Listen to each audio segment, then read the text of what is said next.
ಶ್ರೀ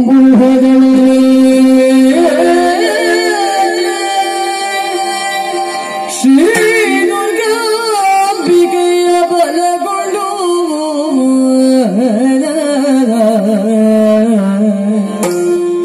ಭಕ್ತಿಯು ಅಂಬಿಕಾ ಸುತ ವಿಘ್ನರಾಜನ ಪಿರಿದು ಸ್ತುತಿಸಿ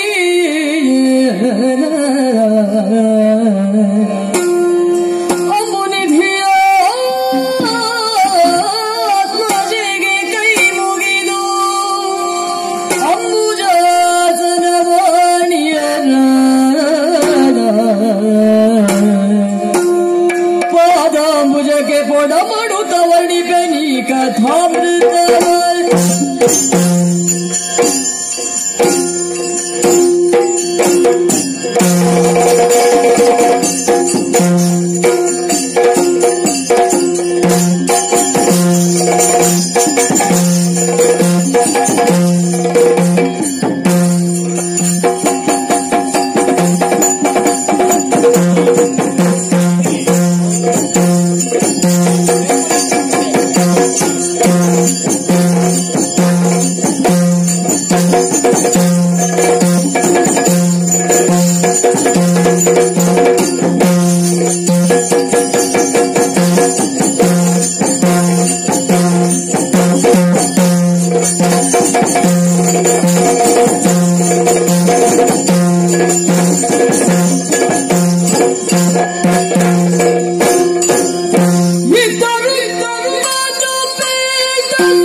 ಆದರೆ ಅಧಿಕಾರ ನಡೆಯುವುದು ಮಗನಾದ ರುಕ್ಮಣ ಕೈ ಕೆಳಗೆ. ಬರೀ ಹಾಳೆ ನಮ್ಮಪ್ಪ, ಕೆಳಗೆ ಅವ ಒತ್ತುವುದು ಮಾತ್ರ, ಬರೆಯುವುದೆಲ್ಲ ನಾವೇ. ಅವನಿಗಾದರೂ ಕತ್ತಿಗೆ ಕೊಡುವುದು ನಾವು, ಆದ್ರೆ ಬಲ್ಲಿರ್ಣಯ್ಯ ಅಂತ ಕೇಳಲಿಕ್ಕೆ ಅವ ಮಾತ್ರ. ಈ ಮುದುಕರಿಗೆ ಯಾವ ಚಟ ಅಂತ ಗೊತ್ತಿಲ್ಲ ಅಧಿಕಾರದ್ದು, ಬಿಡ್ಲಿಕ್ಕೆ ಗೊತ್ತೇ ಇಲ್ಲ ಒಂದು ಮಂಗ ಹಿಡಿಯ ಹಾಗೆ. ನಾನು ಸುಮಾರು ಸಲ ಹೇಳಿದೆ, ಅಪ್ಪ ನಿಮಗೆ ಪ್ರಾಯ ಆಯಿತು, ಯುವ ಶಕ್ತಿಗೆ ಸ್ವಲ್ಪ ಪ್ರೋತ್ಸಾಹ ಕೊಡಿ. ಇಲ್ಲ ಮಗ, ನಿನ್ನ ತಲೆ ಬೆಳೆಯಲಿಲ್ಲ, ತಲೆ ಸ್ವಲ್ಪ ಹಣ್ಣಾದವರಿಗೆ ಮಾತ್ರ ಎಲ್ಲ ಅರ್ಥ ಆಗುವುದು, ನಿನಗೆ ಇವತ್ತಲ್ಲ ನಾಳೆ ಆದರೂ ಸಿಗ್ತದೆ ಅಂತ ಹೇಳಿದ. ಕಾಯಿಲೆ ಅಧಿಕಾರದ ಹಕ್ಕ ಹಿಡ್ಕೊಂಡು ನೇತಾಡ್ತಾ ಇದ್ದಾನೆ. ಕೆಲವು ಸಲ ಆಲೋಚನೆ ಮಾಡುವಾಗ ಆಗ್ತದೆ ನನಗೆ, ಬಡ್ದು ಕೊಲ್ಲುವರು ಅಂತ ಆಗ್ತದೆ. ಯಾಕೆ ಕೊಲ್ಲದೆ ಬಿಟ್ಟದ್ದು ಗೊತ್ತುಂಟ? ಅಮ್ಮನ ಕರಿಮಣಿ ಹೋಗ್ತದಲ್ಲ, ಅವಳಾದ್ರೂ ಒಂದು ಮುತ್ತೈದೆಯಾಗಿ ಉಳಿಲಿ ಅಂತ ಅಪ್ಪನನ್ನು ಕೊಲ್ಲಿಲ್ಲ ನಾವು. ಇಲ್ಲದೆ ಇದ್ರೆ ಕೆಲವು ಸಲ ಅವ ಮಾಡುವ ಎಡಬಿಡಂಗಿತನಕ್ಕೆ ಪೆಟ್ಟಲ್ಲದೆ ಬೇರೆ ಮದ್ದಿಲ್ಲ. ನನ್ನದೇ ಆದಂತಹ ಸಭೆ ಇದು. ಅಪ್ಪನ ಸಭೆಗೆ ನಾನು ಹೋಗುದಿಲ್ಲ. ನಮ್ಮ ಆಪ್ತರನ್ನೆಲ್ಲ ಸೇರಿಸಿ ಮಾಡಿಸಿದಂತಹ ಒಳಮನೆಯ ಒಳ ಸಭೆ ಇದು. ಹಾಗಾಗಿ ನಮ್ಮ ಹಿಂದಿನವರು ಹೇಳುವುದು, ಕಿತ್ತ ರುಕ್ಮನು, ಇಲ್ಲಿ ರುಕ್ಮನು, ರುಕ್ಮ ಇತ್ತ ಸಭೆ.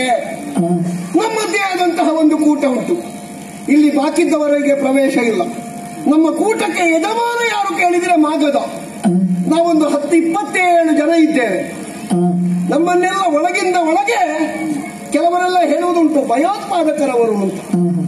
ಆದರೂ ತೊಂದರೆ ಇಲ್ಲ, ನಮ್ಮತನವನ್ನು ಉಳಿಸಿಕೊಳ್ಳುವುದಕ್ಕೆ ಬೇಕಾಗಿ ನಾವು ಅಲ್ಲಲ್ಲಿ ಏನಾದರೂ ಆಗಾಗ ಮಾಡ್ತಾ ಇರ್ತೇವೆ.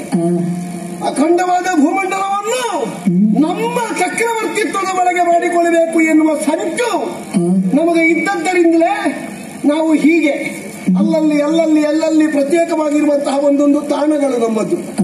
ಹೊರಗಿನವರಿಗೆ ಪೂರ್ತಿ ಗೊತ್ತುಂಟೋ ಇಲ್ಲವೋ ಅಂತೂ ನಮ್ಮೊಳಗೆ ಎಲ್ಲ ಎಲ್ಲಿ ಹೇಗೆ ಅಂತ ನಮಗೆ ಗೊತ್ತುಂಟು. ನಮ್ಮವರನ್ನು ಯಾರೂ ನಮ್ಮವರು ಬಿಟ್ಟು ಕೊಡುವ ಹಾಗೂ ಇಲ್ಲ. ಆದದ್ದರಿಂದ ನಾ ಕೇಳುವುದು, ಯಾರಿದ್ದಾರೆ ನಮಗೆ ಸರಿಯಾದವರು?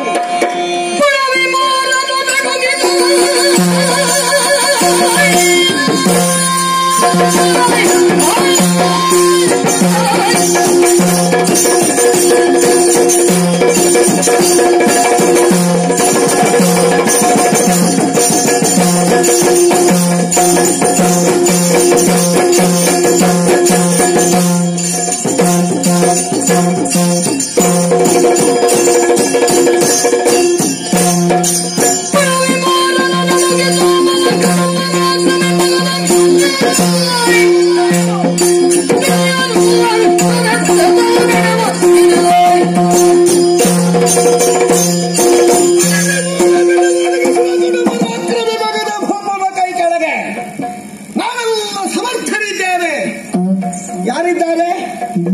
ನಮಗೆ ತಾಗುವ ಮಕ್ಕಳು ಯಾರಿದ್ದಾರೆ? ಯಾವುದು ಸೂರ್ಯವಂಶವ? ಸೂರ್ಯವಂಶ ಉಂಟಾ ಈಗ? ಬಿತ್ತನೆಗೂ ಒಂದೂ ಇಲ್ಲ. ಸೂರ್ಯವಂಶ ಅವಸಾನದ ಅಂಚಿಗೆ ಹೋಗಿದೆ. ಮತ್ತೆ ಚಂದ್ರವಂಶವ? ಒಬ್ಬರು ಅಪ್ಪನಿಗೆ ಹುಟ್ಟಿದವರಿಲ್ಲ ಚಂದ್ರವಂಶದಲ್ಲಿ. ಎಲ್ಲ ನೀವೋದ ಆಚೆಯಿಂದ ಈಚೆಗೆ ಬಿಟ್ಟರೆ ಸರಿ ಅಪ್ಪನಿಗೆ ಹುಟ್ಟಿದ ಮಕ್ಕಳಿಲ್ಲ. ಕ್ಷಾತ್ರವಂಶ ಅದು ಮಾತ್ರ ಪ್ರವರ್ಧಮಾನವಾಗಿ ವರ್ತಮಾನ ಕಾಲದಲ್ಲಿ ಅಕೀರ್ತಿಯನ್ನು ಪಡೆದಿರುವುದು. ನನ್ನ ತಂಗಿ ಒಬ್ಬಳಿದ್ದಾಳೆ, ರುಕ್ಮಿಣಿ ಅಂತ ಅವಳಿಗೆ ಹೆಸರು. ರುಕ್ಮನ ತಂಗಿ ರುಕ್ಮಿಣಿ. ಎಡೆಯಲ್ಲಿ 4 ಜನ ತಮ್ಮಂದಿರಿದ್ದಾರೆ. ಅವರು ನಾ ಹೇಳಿದ ಹಾಗೆ, ನಾ ಕೂತ್ಕೊಳ್ಳಿ ಅಂತ ಹೇಳಿದ್ರೆ ಕೂತ್ಕೊಳ್ತಾರೆ, ಹೇಳಿ ಅಂತ ಹೇಳಿದ್ರೆ ಹೇಳ್ತಾರೆ. ಯಾಕೆ? ನಾನು ಅಣ್ಣ ಮಾತಾಡಿದ ಮೇಲೆ ತಮ್ಮಂದಿರು ಮಾತಾಡ್ಲಿಕ್ಕಿಲ್ಲ, ಮಾತಾಡಬಾರದು. ನಮಗೆಲ್ಲ ಆದರ್ಶ ರಾಮನದ್ದು, ಕೆಲಸ ಅದು ಅಂತ ಕೇಳಬೇಡಿ. ಕೆಲವು ಸಲ ನಾವು ಅವನ ಆದರ್ಶವನ್ನು ಒಪ್ಪುತ್ತೇವೆ. ತಮ್ಮಂದಿರು ಮಾತಾಡ್ಲಿಕ್ಕಿಲ್ಲ ಅಣ್ಣ ಹೇಳಿದ ಮೇಲೆ ರಾಮ ಆದರ್ಶ ಅಲ್ಲಿಗೆ ಮುಗಿಯಿತು. ಮತ್ತಿನ ಪುಟಕ್ಕೆ ಅದು ಬೇಡ. ನನ್ನ ತಂಗಿಯನ್ನೊಂದು ಯಾರಿಗಾದ್ರೂ ಕೊಡಬೇಕು ಅಂತ ಬಹಳ ಕಾಲದಿಂದ ನಾನು ಆಲೋಚನೆ ಮಾಡ್ತಾ ಇದ್ದೇನೆ. ಯಾರಿಗೆ ಕೊಡುವುದು? ಒಟ್ಟು ಕೊಡುವುದಾ? ಮದುವೆ ಆಗಲಿಕ್ಕೆ ಒಬ್ಬಳು ಹುಡುಗಿ ಇದ್ದಾಳೆ ಅಂತಾದ್ರೆ ಎಷ್ಟು ಮಂದಿ ಸಾಲಲ್ಲಿ ನಿಲ್ಲೋಣ ಹೇಳಿ, ನಿಮ್ಮ ಅನುಭವ ಹೇಳಿ.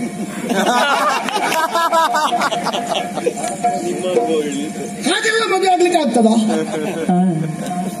ನಮ್ಮ ಒಂದು ಅಂತಸ್ತು, ನಮ್ಮ ಜೀವನ ಕ್ರಮ, ನಾವು ಬೆಳೆದು ಮುಟ್ಟಬೇಕಾದಂತಹ ಸ್ಥಾನಮಾನವನ್ನು ಒದಗಿಸಿಕೊಳ್ಳುವಲ್ಲಿ ನಮಗೆ ಯಾರು ಎನ್ನುವುದನ್ನು ಆಯ್ಕೆ ಮಾಡಬೇಕಾ ಬೇಡವೋ?